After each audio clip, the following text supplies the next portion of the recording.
لي صدري ويسر لي أمري واحلل عقدة من لساني يفقهوا قولي سبحانك لا علم لنا إلا ما علمتنا إنك أنت العليم الحكيم. السلام عليكم ورحمة الله wabarakatuh.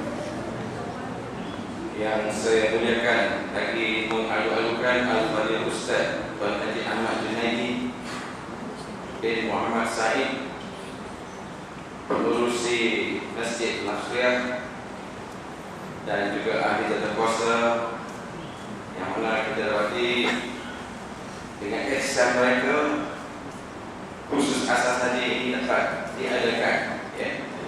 Kita tak ada tempat lain pilihan mereka di sini. Jadi saya berkata peserta khusus ini mengucapkan ribuan terima kasih kepada pengurusi dan ahli tata kuasa Masjid Nasriyah. Lebih dulu saya minta ampun dan minta maaf kerana mengganggu tuan-tuan yang mungkin sedang bersemayam sunat, iaitu tahiyatul masjid, dan mungkin sedang membaca nota-nota. Pengumumannya iaitu pada pagi ini insya-Allah, sebagaimana yang diberitahu oleh Tuan Haji Nizam, kita akan mengambil gambar bagi tuan-tuan puan-puan yang akan pergi menunaikan ibadah haji pada tahun ini. Jadi kita tak buat selepas khusus kerana pun kita masing-masing nak balik mengikut beliau. Jadi kita ambil masa sendiri di belakang sana, ditempatkan di gambar dan tempat untuk mengambil gambar. Tuan-tuan tengoklah, kalau nak queue mungkin kita dapati kita terlepas pula khusus di sini.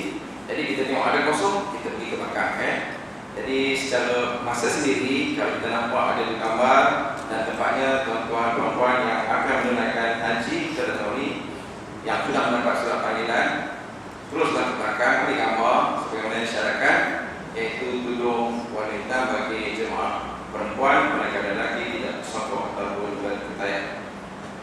Yang kedua, saya ingin memesankan kepada diri saya dan tuan-tuan dan puan-puan di dalam majlis ini, pasanglah niat. Yang pertama, nawaitu i'tikaf fi hadzal masjid sunnatan lillahi ta'ala. Saya aku beriktikaf di dalam masjid ini sunnah kerana Allah Ta'ala. Jadi jangan lupa. Satu lagi saya dapat sikit tazkirah sebagaimana yang disabdakan oleh Rasulullah SAW, balighu anni walau ayah, sampaikan dariku walau satu ayat. Jadi saya nak sampaikan, saya nak share dengan tuan-tuan dan puan dan begini. Terdapat satu kisah di mana 3 sahabat dia lalu di tempat majlis ilmu. Maka 3 sahabat ini berkata, hari kita singgah sebab ada kuliah. Sahabat kata, aku ada urusan penting. Maka sahabat ini pergi dan berlalu, tidak mengambil peluang majlis ilmu. Maka dia tidak dapat apa-apa. Seorang lagi sahabat, dia kata, aku nak duduk di tepi tangga dia, nak dengar, tapi nak duduk di tepi tangga. Maka mungkinlah masuk dalam. Jadi sahabat ni dapat pahala sedikit, tetapi disebabkan oleh hasutan syaitan dan sebagainya, dia pun berlalu keluar daripada tangga itu terus ke tempat yang nak dituju. Maka sahabat yang duduk di dalam majlis ilmu, beriktikaf dan mendengar ilmu, maka dia mendapat pahala yang banyak, iaitu sebagaimana sabda Rasulullah SAW, iaitu dia duduk sebagaimana duduk dalam taman syurga. Ya, saya dah cerita kepada tuan-tuan zaman saya, bukan kata Nasriyah, masa saya dimintakan umrah, memang susah nak dapat sembahyang sunat di Raudhah. Raudhah ni adalah tempat di antara mihrab dengan rumah Rasulullah SAW. Tempat dia kecil, lebih kurang besar ni kata saya. Tetapi nak mendapat sunat di sembahyang situ, dia kata sembahyanglah di sini seolah-olah kamu berada di taman syurga, memang susah. Ya, sebegitu dekat. Tapi dengan hati yang jahat, ya Allah, berilah peluang untuk sembahyang di sini, ya Allah. Kita kena maju kepada Allah. Kalau kita tak bukan di tempat, belum tahu. Jadi kita kena jangan sombong. Kita, ya Allah, tunggu di Masjid Madinah ni, saya maksudkan, kita minta kepada Allah, ya Allah, aku nak kena betul nak sembahyang tempat ni. Ya, dengan riwan mungkinlah saya pun bawa anak cerita dan saya terpaksa berdiri. Kemudian itu pun tak sebenarnya seorang anak dia panggil. Dia panggil kita. Dia panggil kita untuk ambil tempat dia, bukan senang. Betul, penuh situ. Sebab orang nak sembahyang seolah sembahyang di dalam syurga, di taman syurga. Jadi tuan-tuan dengan niat yang bersih, ikhlas, ya Allah, tolonglah aku nak sembahyang di tempat di mana Raudhah ni. Jadi dia panggil saya ambil tempat tu, saya sembahyang sunat. Alhamdulillah, jadilah dapat merasa sembahyang sunat pada cukup, dan kita panggil bagi kepada orang lain pula. Jangan kita pula orang kata dipanggil selfish ataupun pentingnya di sini. aku nak sembahyang sunat, aku nak berzikir, aku nak baca Quran di tempat tu. Takut-takut kita tak boleh lipat. Bagi peluang boleh. Jadi itu yang sebenarnya tuan-tuan yang akan pergi menunaikan haji. Nanti bila sampai di Masjid Madinah, ada tempat yang dinamakan Rawdah, iaitu tempat di antara mihrab dan juga rumah Nabi. Di situ kalau tuan-tuan sembahyang sunat 2 rakaat, seolah-olah tuan sembahyang di dekat taman-taman syurga. Jadi jangan lupa ya. Itu saja yang saya nak beri. Sedikit tazkirah. Aku qauli hadza wa astaghfirullahalazim li wa lakum. Yang baik itu dari Allah dan yang tidak baik atas kelemahan saya sendiri, saya minta ampun dan minta maaf.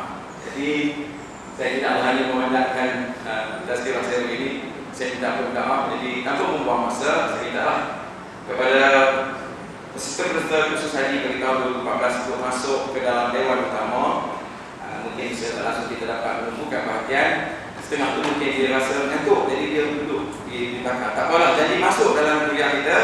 Mudah-mudahan Allah memberi kelebihan dan pahala berada di dalam majlis saya. Tanpa membuang masa, saya sekali ini bergerak peserta khusus menjemput kalian Bang Haji Ahmad Junadi bagi mulakan kuliah pada pagi ini dengan segala macam.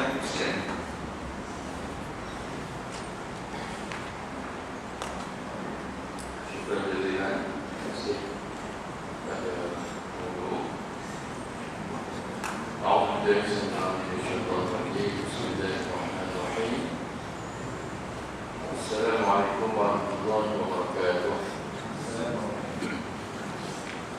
Alhamdulillahirabbil alamin wa bihi nasta'in ala umuri dunya wa din. Qala rabbi shrah li sadri wa yassir li amri wa hlul 'uqdatam min lisani yafqahu qawli. Aqra bihamdi musalliyan ala Muhammadin khairin nabiyyin mursalin wa ba'd. Qala subhanallah ta'ala wa nafa'ana bi 'ulumihi fid darain. Ya Rabbal Alamin. Ila qawlihi yang berusaha melawai pemeriksaan ahli jatuh bersahaja saya wakil pegawai haji, hadirin hadirat yang dirahmati Allah sekalian. Hari minggu ini kita akan teruskan khusus asas haji pada minggu yang ke-13 yang berkaitan dengan taharah ataupun cara menyucikan diri menurut syariat Allah Subhanahu wa taala dan berkaitan dengan solat yang akan didirikan. Jadi tuan-tuan dan puan, seperti mana biasa yang telah kita lalui sebelum ini untuk menghadirkan semangat roh haji dan umrah pada kita sama-sama kita baca ucapan talbiyah. Labbaik Allahumma labbaik, labbaik Allahumma labbaik, labbaik la syarika lak labbaik, labbaik la syarika lak labbaik, innal hamda wan ni'mata lak wal mulk la syarika lak, labbaik Allahumma labbaik, لبيك لا شريك لك لبيك، إن الحمد والنعمة لك والملك لا شريك لك، لبيك اللهم لبيك، لبيك لا شريك لك لبيك، إن الحمد والنعمة لك والملك لا شريك لك. Alhamdulillah tuan-tuan, kita telah berjumpa talbiyah dan kita teruskan membaca doa pusingan sa'i ya. Jadual sa'i pusingan ketiga. Tuan-tuan boleh buka buku doa masing-masing supaya kita boleh cuba sama membaca secara jama'i beramai-ramai. Moga-moga kita boleh melancarkan sedikit dan memahami isi kandungan bacaan doa pada setiap amalan tawaf dan sa'i. Dan sekiranya tuan-tuan ada doa yang berbeza daripada yang sedia ada yang ditayangkan ini, tuan-tuan boleh baca mana-mana jenis doa yang telah disenaraikan ya. Jadi Jadi tentulah pada tuan-tuan untuk memilih mana satu yang tuan-tuan kehendaki. Allahu Akbar, Allahu Akbar, Allahu Akbar, walillahil hamd. Allahu Akbar, Allahu Akbar, Allahu Akbar, walillahil hamd. Rabbana atmim lana nurana, Rabbana atmim lana nurana, waghfir lana innaka ala kulli syai'in qadir, waghfir lana innaka ala kulli syai'in qadir. Allahumma inni as'aluka al-khair, Allahumma inni as'aluka al-khair kullahu 'ajilahu wa ajilahu, kullahu 'ajilahu wa ajilahu, wa astaghfiruka li dhanbi, wa astaghfiruka li dhanbi, wa as'aluka rahmataka ya arhamar rahimin, wa as'aluka rahmataka ya arhamar rahimin. Rabbi ighfir warham, Rabbi ighfir warham, wa'fu wa takarram, wa'fu wa takarram, wa tajawaz amma ta'lam, wa tajawaz amma ta'lam, innaka ta'lam ma la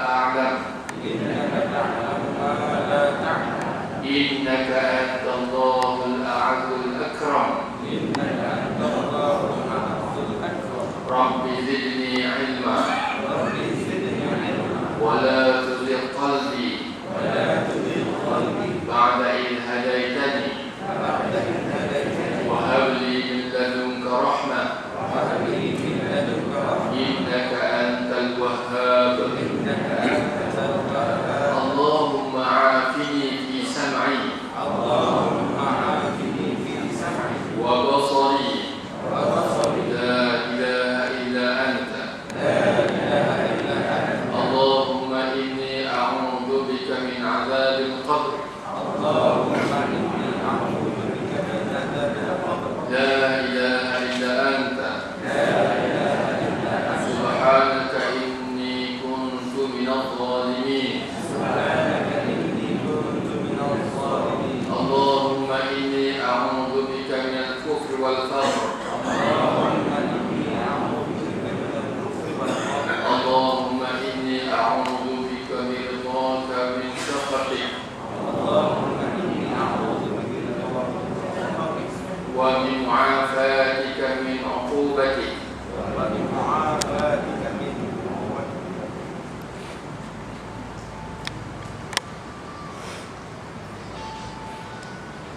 Wa a'udzu bika minka la uhsi, wa a'udzu bika minka la uhsi thana'an 'alaika, thana'an 'alaika, anta kama athnaita, anta kama athnaita 'ala nafsik, 'ala nafsik, falakal hamdu, falakal hamdu, hatta tardha, hatta tardha. Inna as-safa wal marwata min sha'airillah, inna as-safa wal marwata min sha'airillah. Faman hajja al-baita aw i'tamara, faman hajja al-baita fala junaha 'alayhi, fala junaha 'alayhi ay yatawwafa bihima, ay yatawwafa bihima. Wa man tatawwa'a khairan, wa man tatawwa'a khairan, fa inna Allaha syakirun 'alim, fa inna Allaha syakirun 'alim.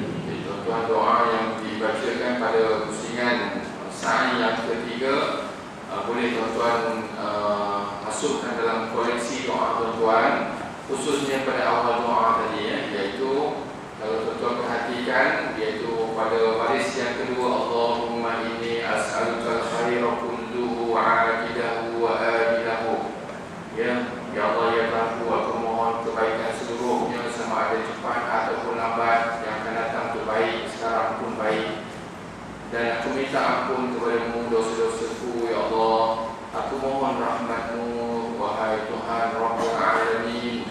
Ya, dan doa yang biasa dibaca dalam pujian Tuhan, Rabbi ighfir warham wa'fu wa takarram wa tajawaz amma ta'lam, innaka ta'lamu ma la na'lam, innaka antallahul a'azzul akram.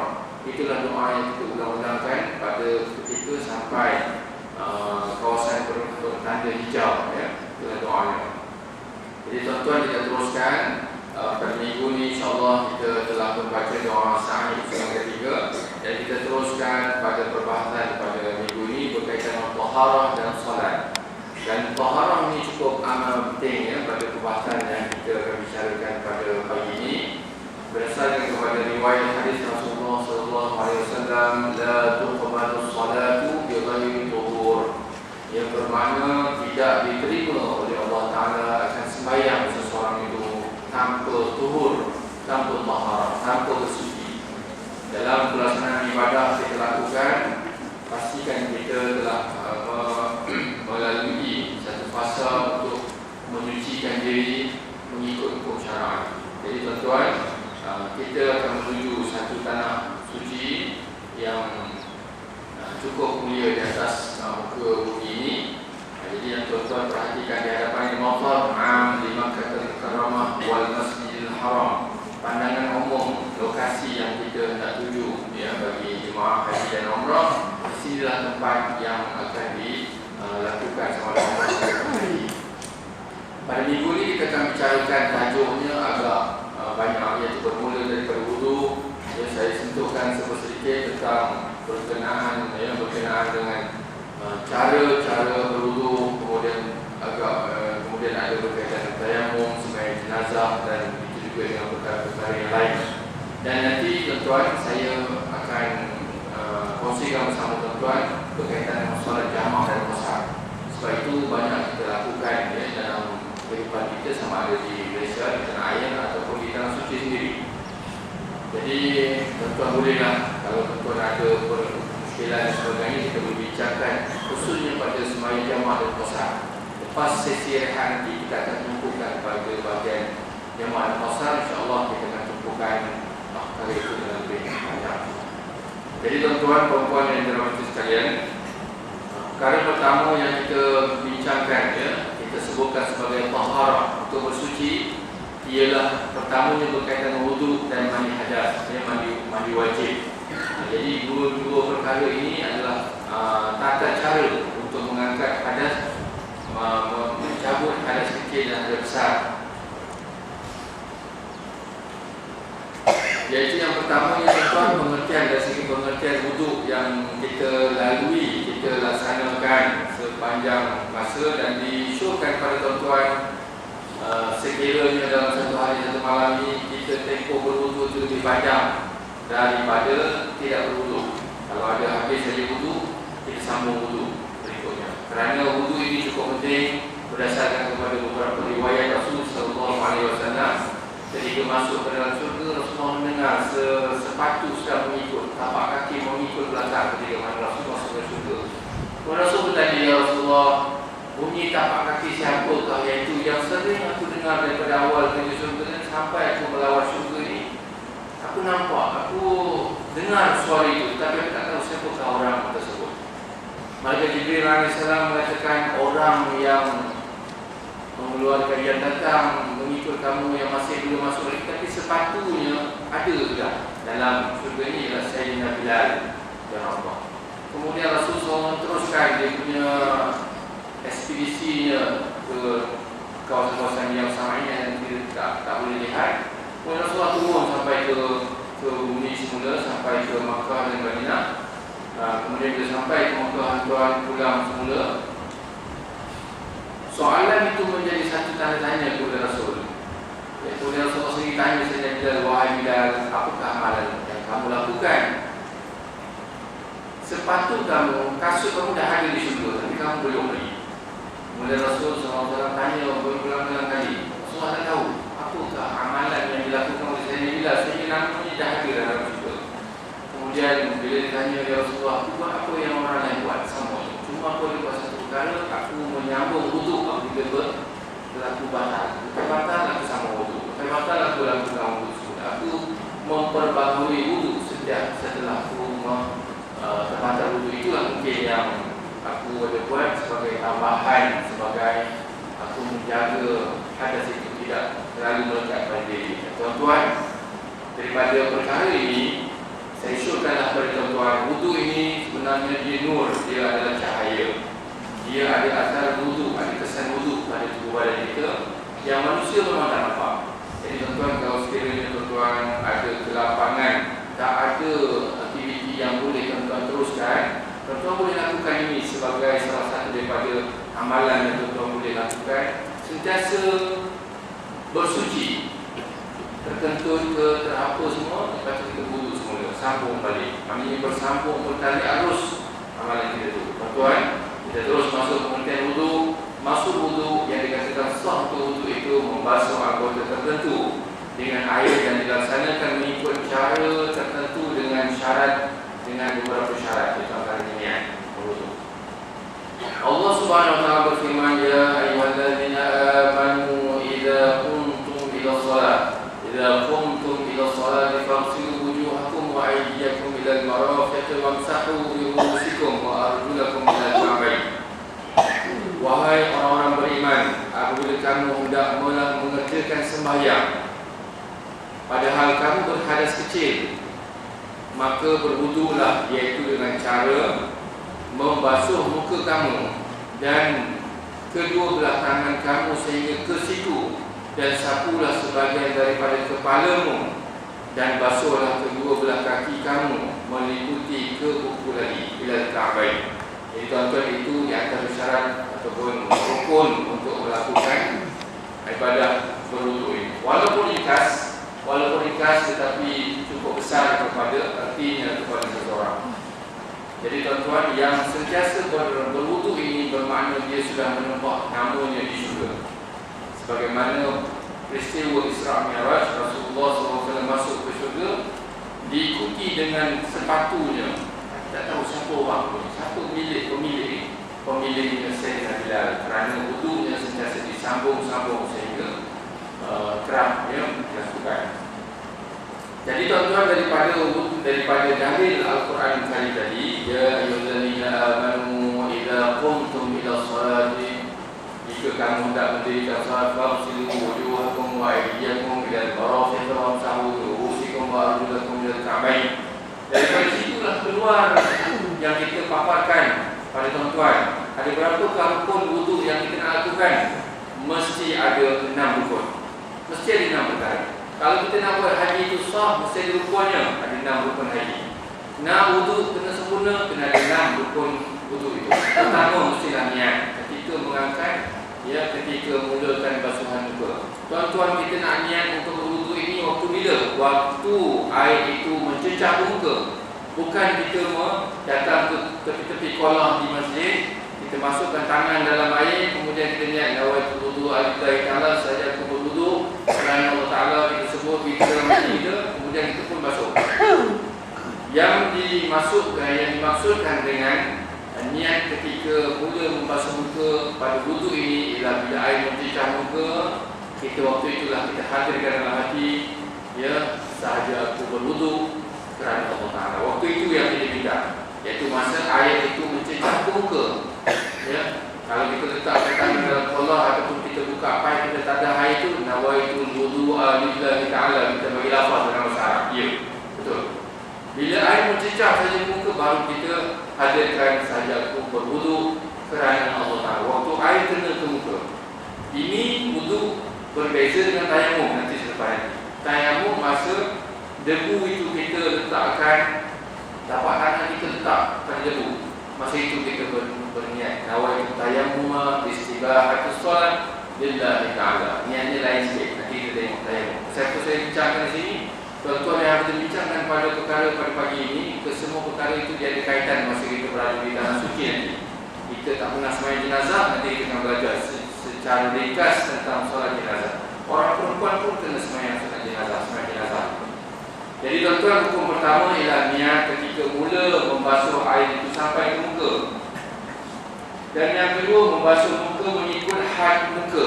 Had muka ni tuan-tuan bermula daripada manbatil sya'ri, manbat, iaitu tempat tumbuh anak rambut pada hujung, pada atas, bahagian atas. Tempat tumbuh anak rambut di bahagian atas, dan di bawahnya berakhir daripada bawah siku, bawah dagu, bawah dagu. Jadi daripada atas sampai ke bawah dagu. Jadi tuan-tuan, dari segi melintang itu pula daripada anak telinga di sebelah kanan hingga di sebelah kiri. Kalau sekiranya tuan-tuan kita letakkan kawasan muka ni hadnya mana, kalau kita ada tangan masing-masing gini, kita letakkan di ibu jari kita di bahagian anak telinga masing-masing, kemudian puncaknya di atas kita letakkan di hujung rambut, kita tarik satu garisan lurus, ya, kemudian kita bawa cantum di bahagian bawah. Itulah kawasan had yang kita kena sampaikan air, tidak boleh tidak sampaikan ke seluruh kawasan tersebut, ya. Apa sahaja yang berada dalam daerah dalam kawasan tersebut dianggap perkara itu perlu dibasuh semasa kawasan basuhan muka, ya, dalam kawasan. Dan tuan-tuan, jangan sekiranya kita cukup-cukup saja, kita perlu lebihkan basuhan itu. Jangan sampai kita basuh cukup-cukup sampai tak mencecah pun pada rambut di bahagian atas. Kita basuh tak sampai pun pada telinga, sikit lagi, 1 hon, 2 hon katanya sampai. Tak sampai, tak cukup. Bermakna tidak sempurna. Bermakna tuan-tuan, seperti dalam kaedah usul fiqh, ma la yatimul wajib illa bihi fa huwa wajib. Sesuatu yang tak sampai sekiranya kita lebihkan sedikit untuk menyampaikan, menyempurnakan kawasan tersebut, maka melebihkan itu dihukumkan wajib juga. Kerana kalau suka betul-betul sampai ngam-ngam cukup-cukup saja, boleh kemungkinan berlaku tidak sampai pada kawasan tertentu, maka terbatal wudhunya. Jadi tentu yang penting kita cuba lebihkan, jangan kita kurangkan. Yang ketiga, membasuh 2 tangan hingga ke situ. Basuh tangan ni tuan-tuan, kalau kita berada di masjid mana-mana pun, kita basuh sama ada kita menyelamkan tangan ataupun kita menaikkan ke atas basuhan tersebut, ataupun ya, saya nak fokuskan pada siku ni, ataupun tuan-tuan buka paip, tuan-tuan kena basuh tangan, basuhan tangan. Jangan basuh begini saja, tuan-tuan kena buat begini. Basuh air itu biar dia turun daripada siku. Kita dah basuh bahagian atas, kemudian bila sampai pada basuhan siku ni, kawasan yang agak sukar untuk sampai, kita kena lalukan begini, ya, biar air itu turun daripada siku sampai ke bawah pada menyempurnakan bahagian tersebut. Sebab selagi belum sampai kepada basuhan pertama sebentar, masih belum dikira sebagai basuhan pertama, basuhan kedua, basuhan ketiga. Tuan-tuan, disunatkan kita basuh 3 kali setiap anggota. Basuh tangan 3 kali, 1, 2, 3.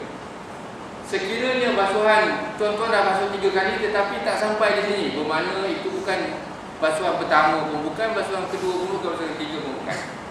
Bermakna kalau tuan nak basuh 3 kali basuhan, perlunya menyempurnakan basuhan pertama itu lengkap sampai ke siku.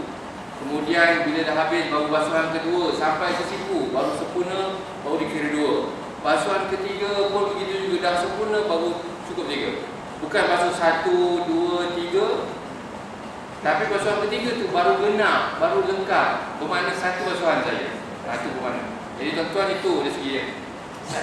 Di sini perkataan basuh ni ada pertikaian. Saya pernah juga orang dengar. Dia kata kita melalui air, satu yang ada sebelah kata bukan basuh baik-baik, kita kena basuh betul, gosok sampai orang kata gosok ya. Jadi membasuh.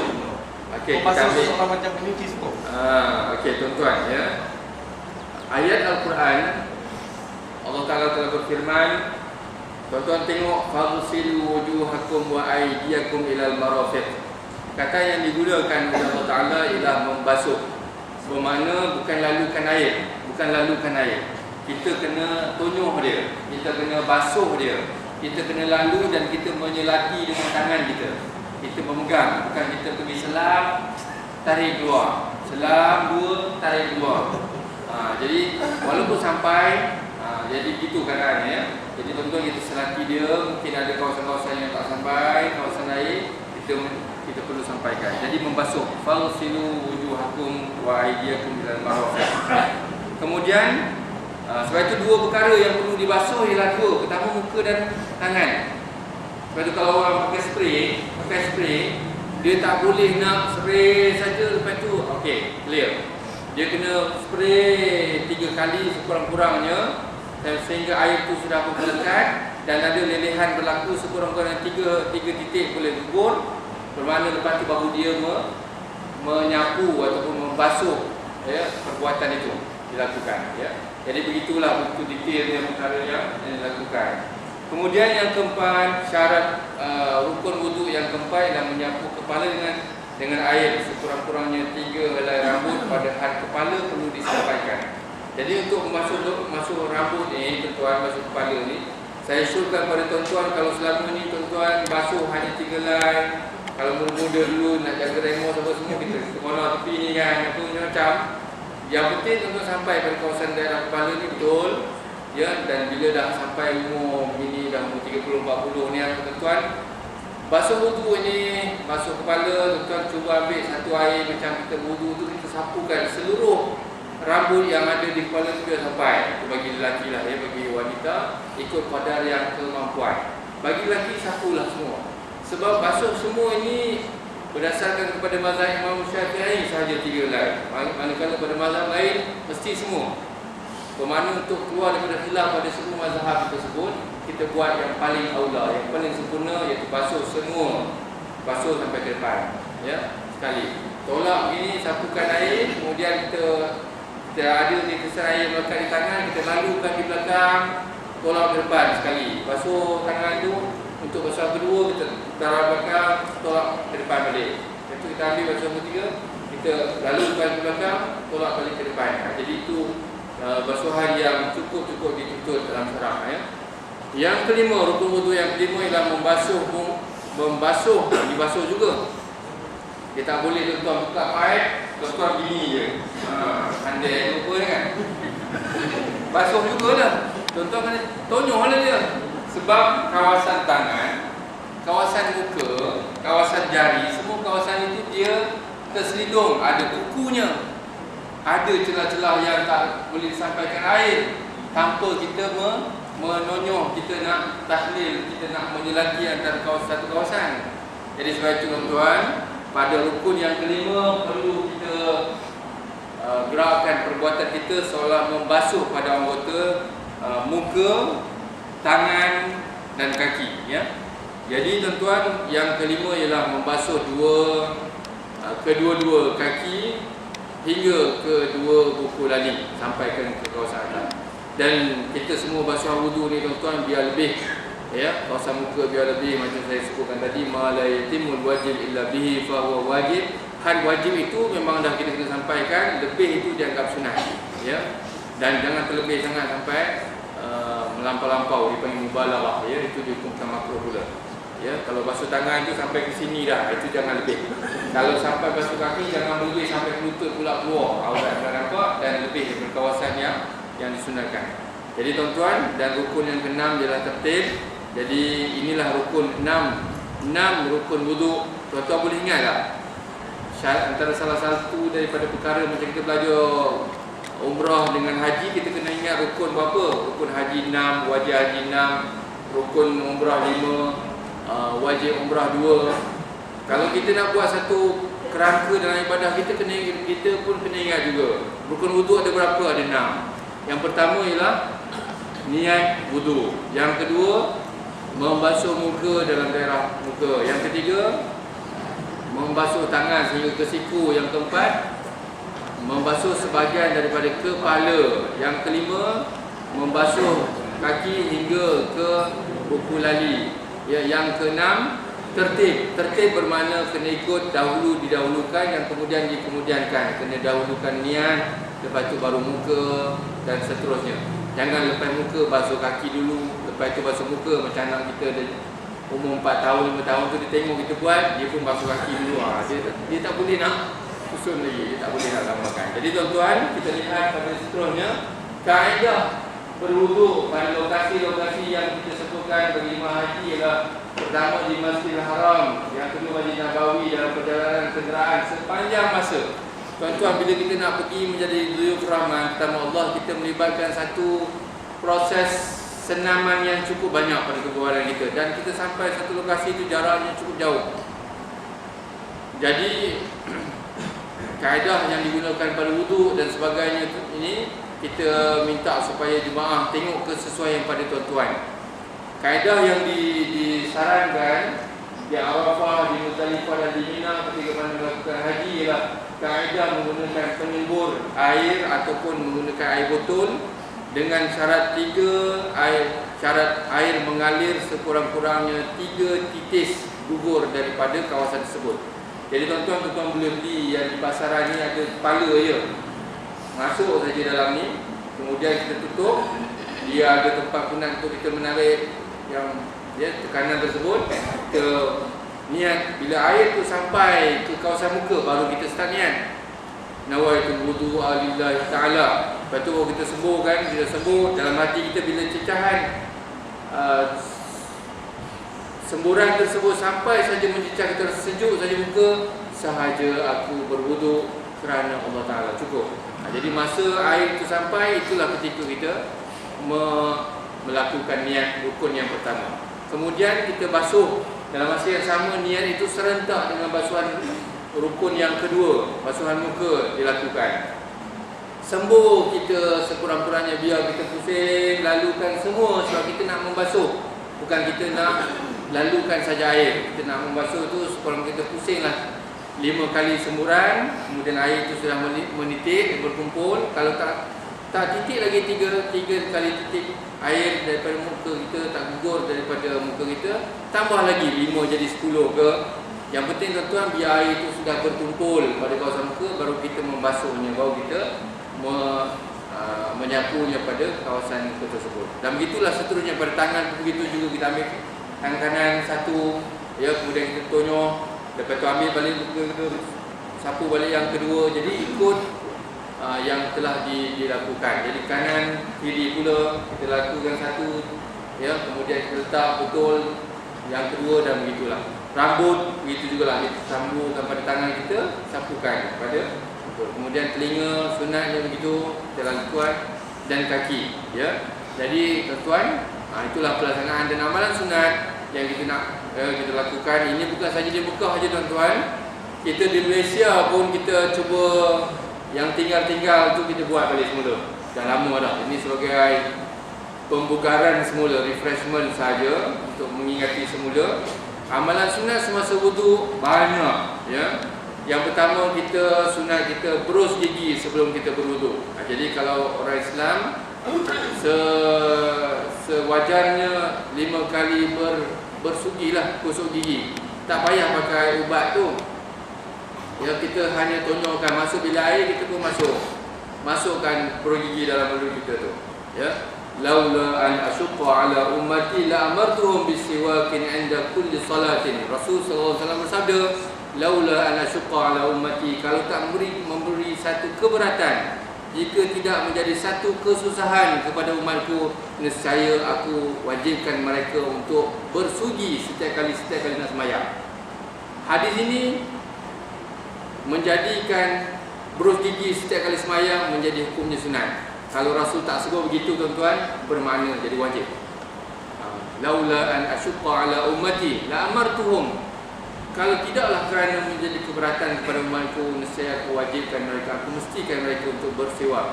Sebab bila masuk di dalam sembahyang tuan-tuan, yang ini menguap, dia keluar bau, yang sana menguap, dia keluar bau macam-macam. Jadi Rasulullah SAW dia pun tuturkan kepada sahabat bahawa eloklah datang sebelum sembahyang tu bersugi dahulu. Sunat kita bersugi ataupun memberus gigi sebelum kita berwudu. Yang kedua, menghadap ke arah kiblat semasa berwudu. Carilah. Yang ketiga, membaca basmalah, iaitu Bismillahirrahmanirrahim. Itu makna basmalah, iaitu kita baca Bismillahirrahmanirrahim. Waktu air kita tadah tu Bismillahirrahmanirrahim, nawaitul wudu'a lillahi ta'ala. Sunat kita lakukan begitu. Kemudian bila air secah di muka, baru kita sahaja aku berwudu kerana Allah Ta'ala. Yang keempat, mencuci kedua-dua belah tangan sehingga ke pergelangan tangan. Kita basuh tangan ni, menyelati. Kita basuh, kemudian berkumur, masukkan air ke dalam mulut. Yang keenam, menyedut air ke dalam hidung. Kita lalukan air ke dalam hidung, kemudian kita semburkan semula, buang. Untuk kebaikan kita juga, untuk orang yang sakit semua, untuk orang yang ada penyakit-penyakit resum sebagainya, eloklah lakukan perkara ini untuk mencuci terowong-terowong, untuk laluan-laluan utama. Yang ketujuh, menyapukan air ke seluruh kepala pada basuhan. Selepas kita membasuh tangan, basuh kepala, basuh tu seluruh kepala, sunatnya begitu. Kemudian yang ke-8, menyapukan air ke seluruh telinga luar dan dalam. Ini basuhan sunat yang boleh kita amalkan. Tuan-tuan, jangan abaikan basuhan telinga semasa berwudu. Tuan-tuan, sekali tuan-tuan abaikan, akan masa yang lain sampai ke usia tua pun syaitan akan membisikkan supaya alah telinga sunat je, telinga sunat je, telinga sunat je. Tuan-tuan cuba buat daripada sekarang sampai bila-bila. Jangan abaikan perkara sunat yang disebutkan. Kemudian yang ke-9, menyelati janggut yang tebal. Kalau janggut itu tebal ni tuan-tuan buka, kita tengok pada cermin, tak nampak daging di bawah, tak nampak kulit kita berselindung di bawah jambang ataupun janggut tersebut, bermakna kalau kita tak nampak warna tersebut, sunat menyelati saja. Tak payah nak tonyong air sampai ke kawasan daerah muka ni, tak payah. Masa basuhan muka itu dilakukan. Kalau masih nampak lagi terang macam saya ni sikit janggutnya, maka wajib disampaikan air walaupun ada bulu ataupun rambut di kawasan tersebut, kena sampaikan seluruhnya, sama ada rambut-rambutnya, bulu-bulunya ataupun pada kulit-kulitnya di bawah janggut tersebut.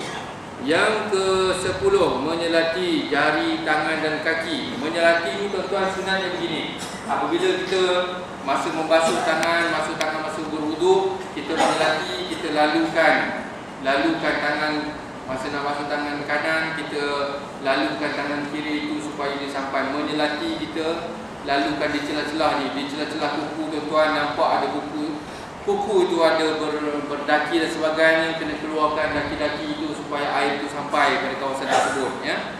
Kemudian begitu juga dengan kaki. Cara menyelati itu kaki ialah sama ada kita menggunakan ibu jari ataupun jari kelingking.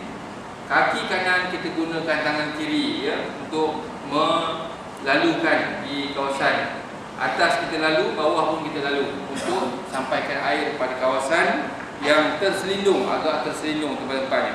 Tempat terselindung ataupun mudah tak kena air ni pada wudu ialah siku. Kawasan muka ni tuan-tuan, dia ada banyak berlekuk-lekuk. Kawasan bawah hidung ni, begitu ini apa semua, kawasan jari, bawah kuku, kemudian bahagian tumit ini, dia ada yang kematu, ada yang dah mekah kaki kan. Jadi kena lalukan air tu, kena sampaikan, jangan biarkan begitu saja. Sehingga kan dalam kitab, kalau kita buka dalam kitab utama tuan-tuan, kalau ada duri di kawasan itu, ya, kalau ambil wudu kawasan terbenam, kalau kata duri itu duduk di kawasan daging kita gitu, ya. Kalau kita basuh tanpa kita menyelati, kita tak basuh dengan sempurna, ada kawasan yang tak kena air kerana ada duri tersebut. Maka dalam mazhab mengatakan kena tekan dia masuk duri itu dulu, bagi sampaikan air. Begitu tahapnya. Apatah lagi kalau tempat Mekah di kaki dan sebagainya. Sebab apa tuan-tuan saya bicara? Kerana wudu memainkan peranan yang penting. Kalau tuan-tuan wudu tak sempurna, tak sampai ke kawasan yang ditetapkan, balik ke Malaysia tetap dalam ihram. Saya minta tuan-tuan tolong ambil perhatian pada berkaitan dengan wudu ini. Selepas ini kalau cincai-cincai, lepas ni kita kena ambil satu perkara penting semasa melakukan solat. Sebelum kita nak sembahyang, kita ambil fokus betul-betul, kita tumpukan perhatian. Jangan sekali-kali oleh kerana kita dah 50 tahun dah berwudu, dah master dah PhD dah wudu tu. Orang kalau makin lama dia punya pelajaran, makin lama dia makin tertib. Makin lama dia makin tertib. Dia dah master dah. Kalau semayang dia dulu, masa kita ajar anak-anak ni semayang, dia semayang lagi. Dah habis dah, kejap je mana. Cuba kita tengok orang yang dah berumur, dah umur 60, dia semayang tu, tapi habis lagi. Saya ada tengah Aisyah pegang kaki Rasul. Ingatkan nak meninggal lah. Sebab sujud lama sangat. Makin lama makin master dalam ibadah ni, dia makin tekun, makin fokus. Masa kita tak mahu, masa kita belajar amal wudu, masa sekolah rendah, sekolah menengah dulu, bukan main 5 minit semayangnya, 2 minit nak ambil semayang. Sekarang ni tinggal 30 saat je. Dia dah laju lah. Dia tidak menghayati wudu itu. Jadi tuan-tuan, kita cuba ambil perhatian lah, ya. Yang sunat-sunat ni kita keluarkan balik. Khususnya yang saya nak bagi penekanan kepada jemaah yang ada nama dalam senarai untuk pergi ke Tanah Suci pada tahun ini. Minta tolong rombak semula amalan tersebut mulai sekarang, jangan tunggu sampai Mekah baru nak buat. Tak ada. Dia memang begitulah tuan-tuan ya. Seterusnya yang ke-11 mendahului anggota kanan daripada kiri, dari anggota kiri. Yang ke-12 maksudnya kanan, kita ada kanan, kaki kanan, tangan kanan, kita dahulukan kanan selesai 3 baru pergi yang ke sebelah rukun. Dan membasuh menyapu setiap anggota tersebut sebanyak 3 kali yang sempurna. Pertama baru kiraan 2 dihasilkan, dah sempurna 2 baru jadi 3 sempurna, begitu keadaannya tuan-tuan ya. Sebab itu saya nak ingatkan kepada tuan-tuan, kadang-kadang tuan-tuan pernah tak baca tahiyat awal tak sempurna? Imam tu dia baca tahiyat awal, dah habis Allahu Akbar, naik rakaat ketiga. Tuan-tuan ada tak pernah tak baca tahiyat awal tu tak sempurna?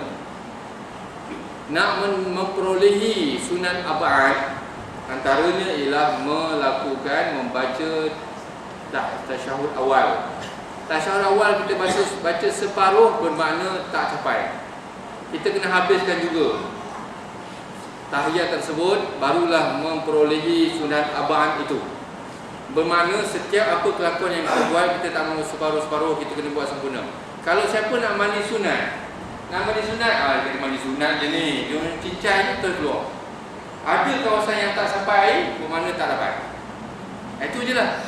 Jadi sebab dia, kita merujuk kepada hukum itu dan kesempurnaan itu diambil kira. Kita nak berwuduk, kesempurnaan wuduk itu memang kita utamakan. Jangan kita sekadar buat. Tidak. Dia dari segi hukum ni, dia memegang kepada disiplin yang cukup ketat ya. Tuan-tuan, seterusnya saya rujuk kepada perkara 13, mualat, iaitu berturut-turut. Bermakna jangan kita tangguhkan lama basuhan itu sehingga basuhan sebelum itu dah kering baru basuh yang kedua. Contohnya kita dah basuh muka, kemudian dengar hujan di luar, kita pun berlari pergi mengambil pakaian yang sedang dijemurkan di luar. Kita pun ambil. Kadar sunat yang disyorkan tadi ialah bila basuhan sebelum itu tidak kering lagi, maka sunat mualat itu akan dapat diperolehi ya. Ataupun lepas basuh muka ni separuh, kita basuh muka, kita pun bunyi telefon, kita pun angkat, sembah 10 minit dah kering dah semua ni. Bermakna wudu'nya itu tidak ada sunat mualat berturut-turut.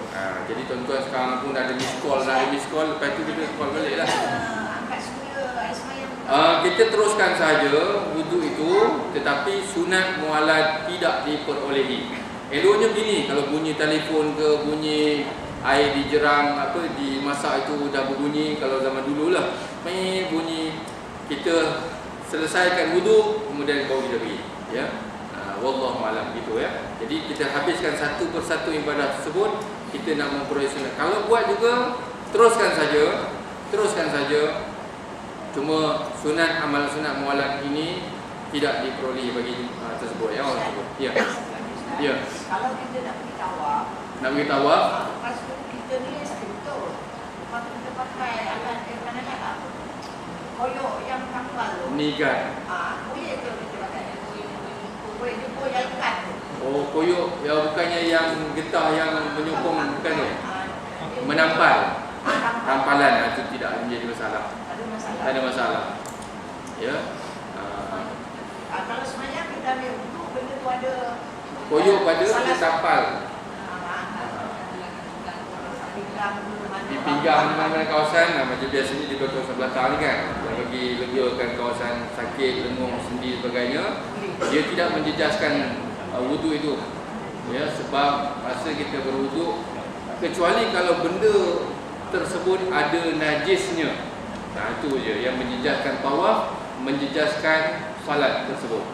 Selagi mana dia tidak ada najis di situ, tidak menjadi satu kesalahan terapun. Boleh kita tampal banyak pun tak boleh. Ya. Yang ke-14 membaca doa selepas berwudu ya. Asyhadu an la ilaha illallah, sehingga habis doa itu yang kita bacakan. Tuan cuba amallah doa ni. Ya, doa asyhadu an la ilaha illallah wa la syarika lahu wa asyhadu anna muhammadan abduhu wa rasuluh. Allahumma ja'alni minat tawwabin wa ja'alni minal mutatahhirin wa ja'alni min ibadikas salihin. Tuan-tuan cuba buka balik doa tu, hafal mula, baca. Yang dah amalkan teruskan.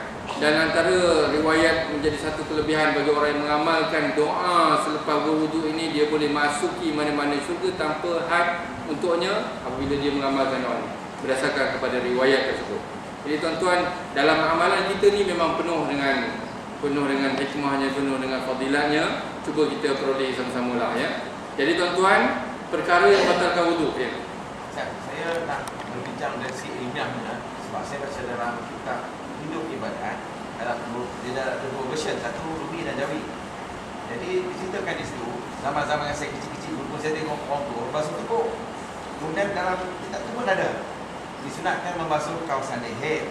Tujuannya iaitu dengan berdoa supaya tidak dirantaikan dengan rantai api neraka di leher kita. Jadi seperti itu ada tak? Okey, tuan-tuan, berkaitan dengan membasuh leher ya, membasuh leher pada bahagian belakang biasanya basuh sebelum membasuh kaki ya. Biasanya orang dulu kita basuh muka, basuh wuduk, kemudian basuh muka, basuh tangan, kemudian basuh rambut. Lepas basuh rambut tu telinga, lepas tu dibasuh leher kan, ataupun kadang dibasuh sekali. Leher ini tuan-tuan tidak termasuk dalam syariat ilahi ini, tidak. Sebab di memang Al-Quran sudah jelas, kita kitab fiqh semua tak menyatakan tentang leher itu. Ya, kita pun tak tahu daripada mana datang sumber tersebut, dan kita takuti perkara itu perkara yang ditambah-tambah, menjadikan jemaah semua Malaysia ini melakukan perkara itu tanpa ada sandaran yang betul. Jadi tuan-tuan, telah dibincangkan dalam perkara tersebut, termasuk dalam perkara yang dilarang, tak payah buat, jangan buat. Sebab perkara itu, dia berwuduk ini, dia bukannya perbuatan itu mengikut otak logik kita, tetapi dia mengikut syariat Allah. Jangan ditambah dalam perkara itu. Ya, kalau dah buat perkara tersebut, tuan-tuan, dah biasa dah nak basuh tengkuk ni, nak basuh juga. Dia nak basuh juga. Tuan-tuan, disebutkan dalam perbicaraan ulama, disebut kalau nak basuh juga, masa bila yang sesuai untuk kita basuh tengkuk ni? Lepas kita basuh muka, ya, kita basuhkan sekali dengan tengkuk ni, kawasan kepala.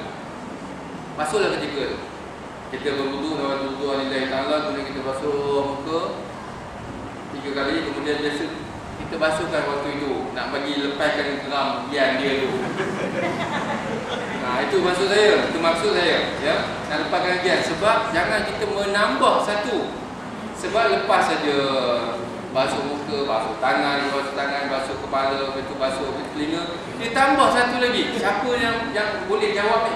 Siapa yang nak jawab ni tuan-tuan? Saya pun bila dia tanya ni, saya pun kena jawab gitu. Sebab saya tak berani nak dipersoalkan nanti. Sebab ini semuanya berkaitan dengan disiplin ilmu. Mana datangnya perkara ni?